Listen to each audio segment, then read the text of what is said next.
사성제는 괴로움의 본질과 괴로움에서 해탈하는 길을 설명하는 불교의 가르침입니다. 사성제는 괴로움의 진리, 괴로움의 원인에 대한 진리, 괴로움의 소멸에 대한 진리, 괴로움의 소멸로 이루어져 있습니다. 이어서 네 가지 고귀한 진리에 대한 보다 상세한 설명을 이어갑니다. 사성제는 괴로움의 본질과 괴로움에서 해탈하는 길을 이해하기 위한 툴을 제공하는 불교의 핵심 가르침입니다. 첫 번째, 괴로움의 진리로 이 진리는 괴로움이 삶의 본질적인 부분임을 인정합니다.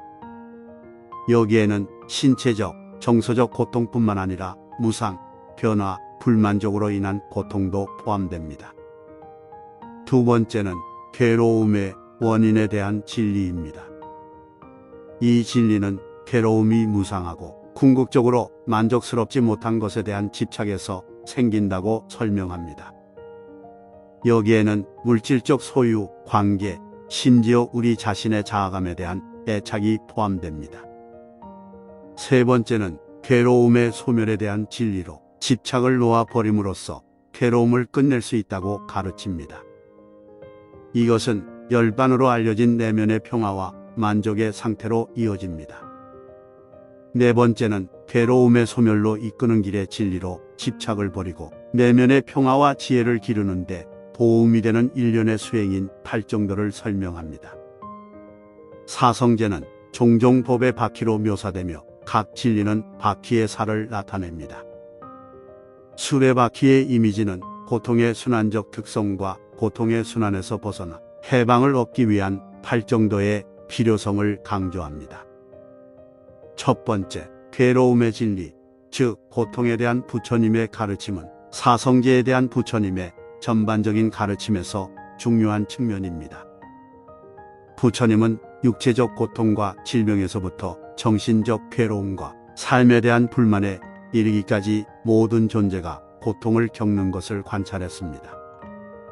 첫 번째 진리는 종종 괴로움의 문제에 대한 진단으로 묘사됩니다. 괴로움이 존재의 본질적인 부분이며 괴로움의 세 가지 유형에서 발생한다고 설명했습니다. 하나는 일상적인 고통 또는 육체적, 정신적 고통, 질병 및 사망입니다. 다른 하나는 변화 또는 사물의 덧없음으로 인한 고통으로 불안과 불안정감을 유발할 수 있습니다. 또 다른 하나는 우리 자신의 욕망, 갈망, 집착으로 인한 고통입니다. 이러한 유형의 고통은 우리가 궁극적으로 무상하고 만족스럽지 못한 것을 붙잡기 위해 노력할 때 우리의 기대와 현실 사이의 간극에서 발생합니다. 부처님은 고통이 삶에 피할 수 없는 측면이지만 고통 속에서도 평화와 만족을 찾는 것이 가능하다고 가르쳤습니다. 부처님은 고통의 원인과 본질을 이해하기 위해 마음챙김 또는 현재 순간에 대한 깊은 인식을 개발하도록 격려했습니다. 고통의 진리에 대한 가르침은 비관적이거나 우울하게 하기 위한 것이 아니라 행동을 촉구하기 위한 것입니다.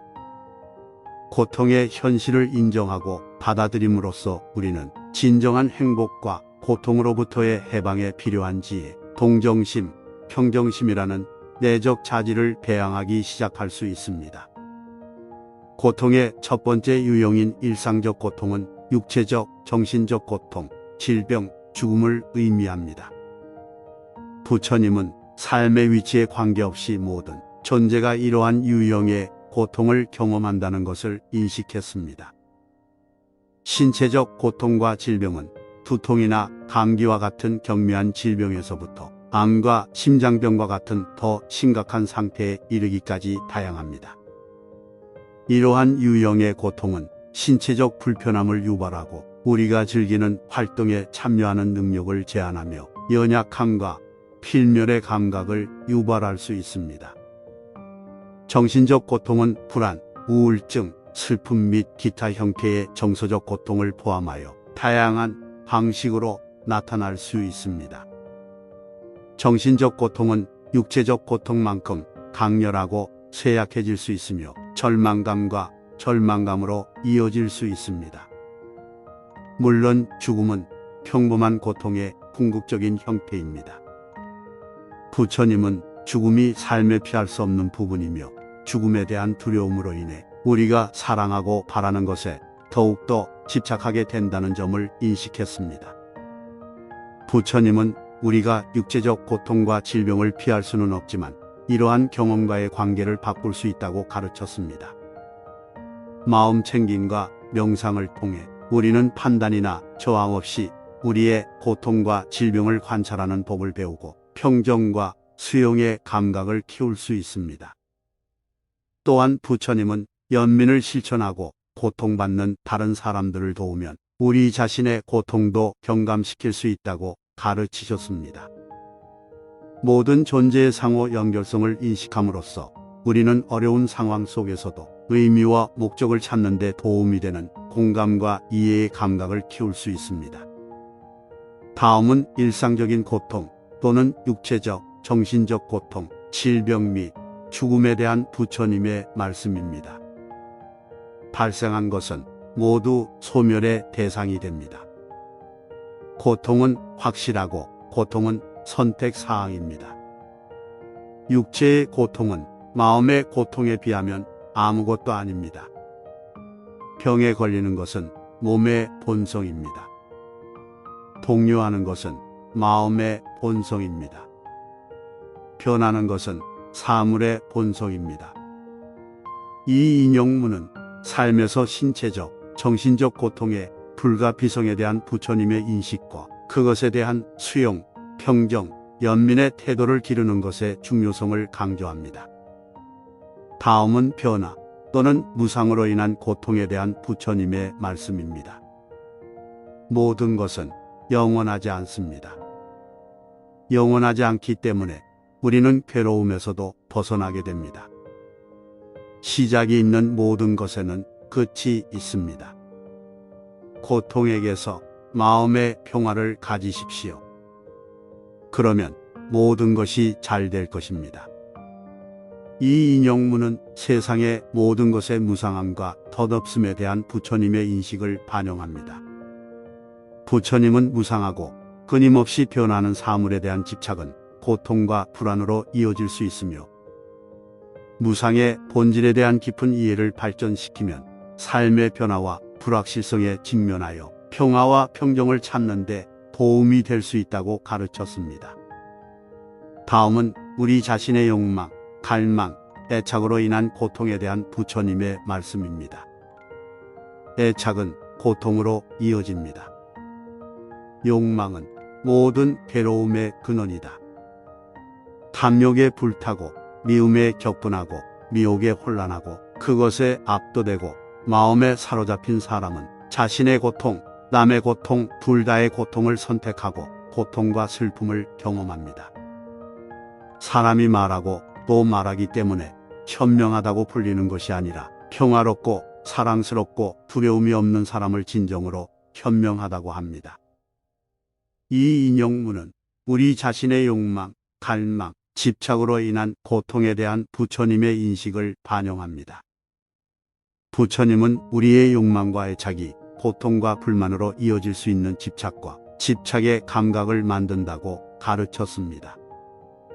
부처님은 고통으로부터의 자유를 찾고 깨달음을 얻는 수단으로 초연함과 집착하지 않는 마음을 개발하도록 말씀하셨습니다. 불교의 두 번째 성스러운 진리는 괴로움의 원인에 대한 진리입니다. 이 진리는 괴로움의 근본 원인이 욕망, 집착이라고 가르칩니다. 부처님은 사물, 사랑, 경험에 대한 우리의 애착이 고통으로 이끄는 집착을 만든다고 가르치셨습니다. 부처님에 따르면 괴로움을 일으키는 욕망에는 감각적 쾌락에 대한 욕망, 존재에 대한 욕망, 무존재에 대한 욕망의 세 가지 유형이 있습니다. 감각적 쾌락에는 음식, 섹스 또는 오락과 같이 감각을 자극하는 모든 것이 포함됩니다. 존재에 대한 욕망은 인간이나 신과 같은 특정한 형태나 영역에서 다시 태어나고 싶은 욕망을 말합니다. 비존재에 대한 욕망은 고통에서 벗어나고자 하거나 존재 자체를 멈추고자 하는 욕망을 의미합니다. 부처님은 욕망이 무지에서 발생하며 이는 실제의 진정한 본질을 보지 못하는 것에서 발생한다고 가르쳤습니다. 우리는 사물이 우리에게 지속적인 행복과 만족을 줄 수 있다고 믿기 때문에 사물에 집착하게 됩니다.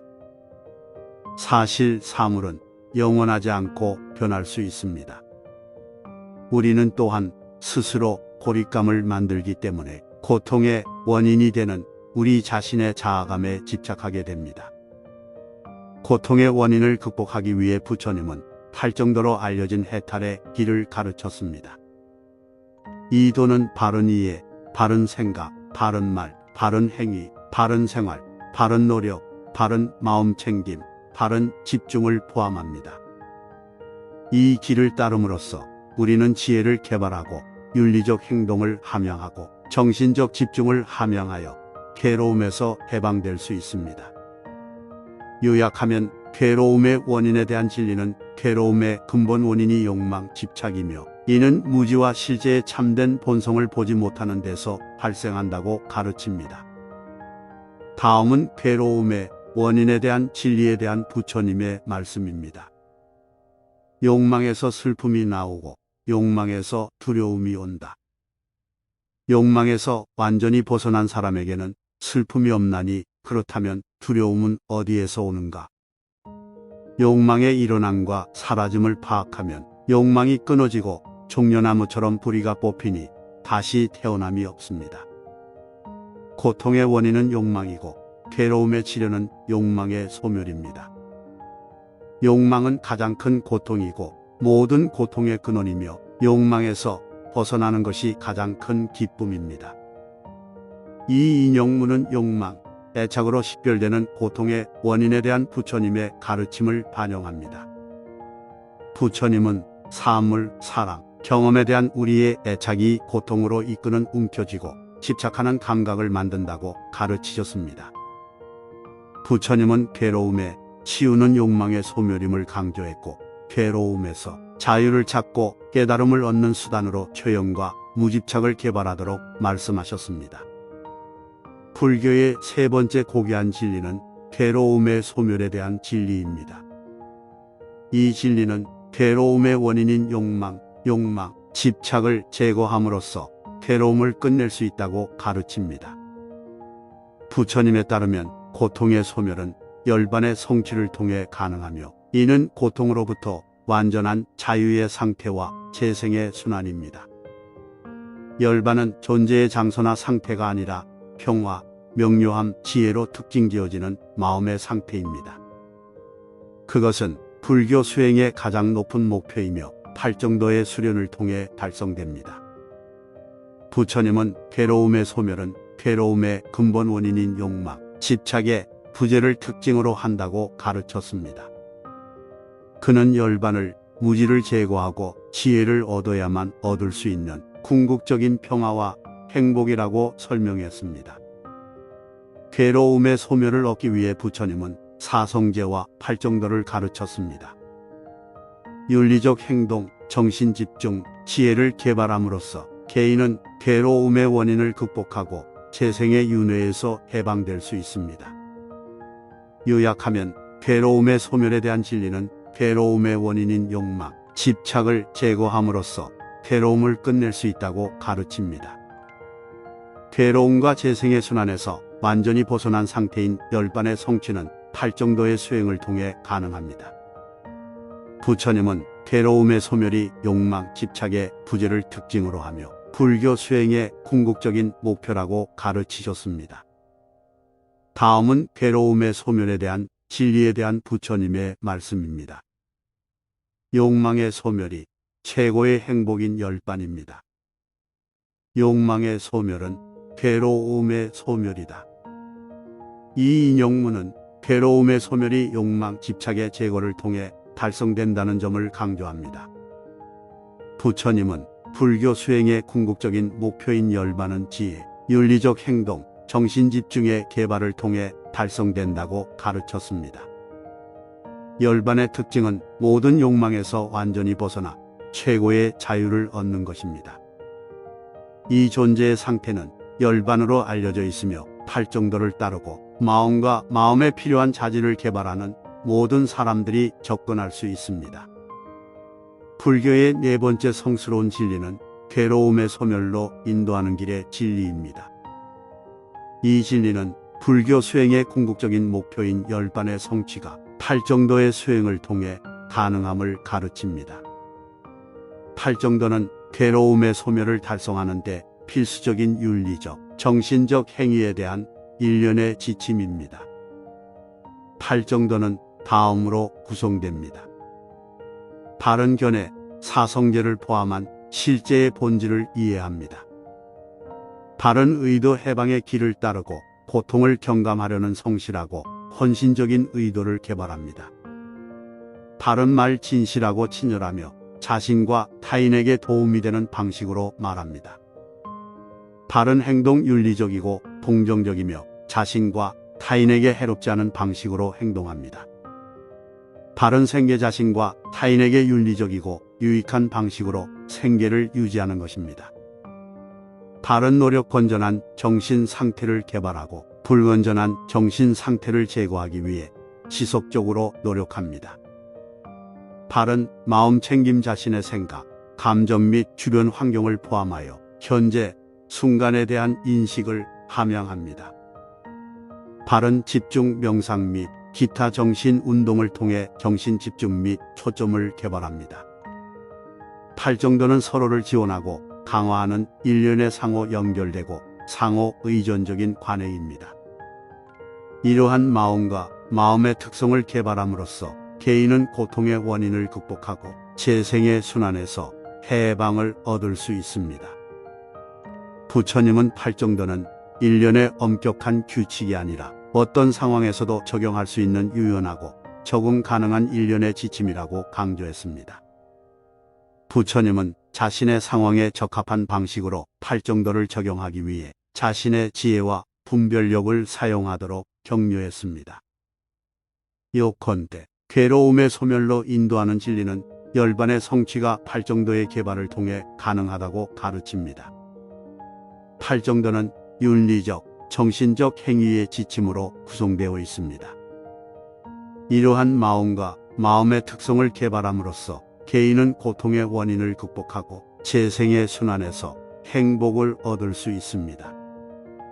중도라고도 알려진 팔정도는 불교의 가르침에 따라 괴로움의 소멸로 이끄는 길입니다.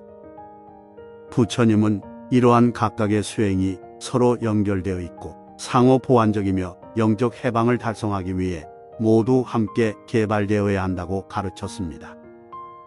그는 또한 각 단계가 이전 단계를 기반으로 점진적이고 체계적인 방식으로 이러한 관행을 개발하는 것의 중요성을 강조했습니다. 팔정도와 관련된 부처님의 유명한 인용문 중 일부는 다음과 같습니다. 모든 중생의 발자국이 코끼리 발자국에 둘러싸이고 코끼리 발자국이 그 크기에 있어서 으뜸가는 것과 같이 이와 같이 모든 지혜는 바른 견해에 포함되고 바른 견해는 그 중에 으뜸입니다. 올바른 말이 무엇이냐? 거짓말을 삼가고 이단말을 삼가고 욕설을 삼가고 잡담을 삼가니 이것을 바른 말이라 합니다. 전반적으로 부처님은 팔정도가 개인이 고통의 원인을 극복하고 영적 해방을 성취할 수 있는 수단이라고 가르치셨습니다. 팔정도의 개발을 통해 개인은 더 큰 지혜, 연민, 내면의 평화를 개발하고 깨달음이라는 궁극적인 목표에 더 가까이 다가갈 수 있습니다.